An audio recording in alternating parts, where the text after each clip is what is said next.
Hi, I'm Guard Dominatrix with the Ladies of the Lakes, your Minneapolis House of the Sisters of Perpetual Indulgence here in Minnesota. And today I am going to be reading this story. It's called Annie and the Wild Animals by Jan Brett. It's another wonderful thrift store find I've got, and it's another one my mother used to read me when I was little. Seems like everyone who's my age is donating their books to the thrift store, which is perfect because I'm getting material for this. You'll never get rid of me. Right. It had been snowing for days. Winter was lasting too long. I didn't know it took place in Minnesota. Something was wrong with Annie's cat. Taffy had stopped playing. She ate more than usual. She slept all day long.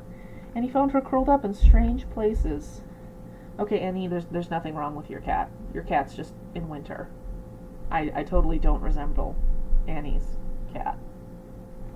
Anyways, one morning Annie could not find Taffy anywhere. She looked and looked, but Taffy was gone. Annie was very lonely. I need a new friend, thought Annie. She placed a corn cake at the edge of the wood. She imagined that a small furry animal would come and she would tame him for a pet.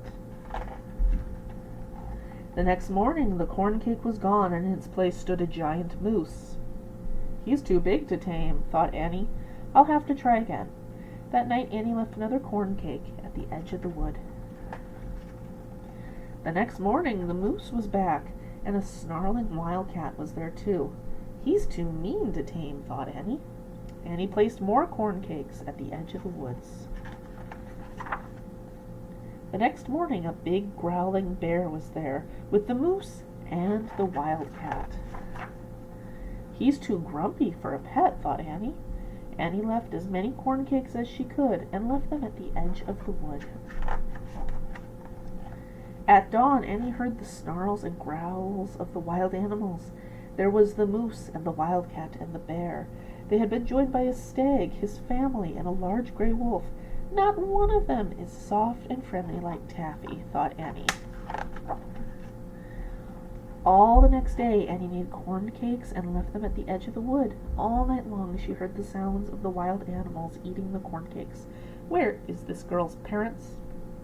Annie awoke to find a great nose stuck through her window, and it belonged to the moose, who was still hungry. There were wild animals everywhere. They roared for their next meal, and the little house shook.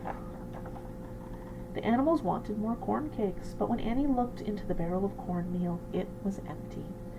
She couldn't make any more corn cakes. Annie was very sad. She would never find a pet now, and she missed Taffy very much. All that night, a warm breeze blew from the south. The snow melted, and new buds could be seen on the plants and trees.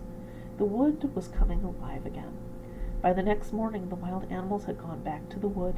They would find food there, now that spring had finally come. Then, as expected as the warm spring breeze, or as unexpected as the warm spring breeze, Taffy walked proudly into the yard. "Taffy!" Annie exclaimed. "You've come home. Where have you been?" Taffy turned and looked back the way she had come. Out of the woods came 3 soft and friendly kittens. Annie would not be lonely anymore. And that is Annie and the Wild Animals, written and illustrated by Jan Brett. And the moral of the story is that get more cats.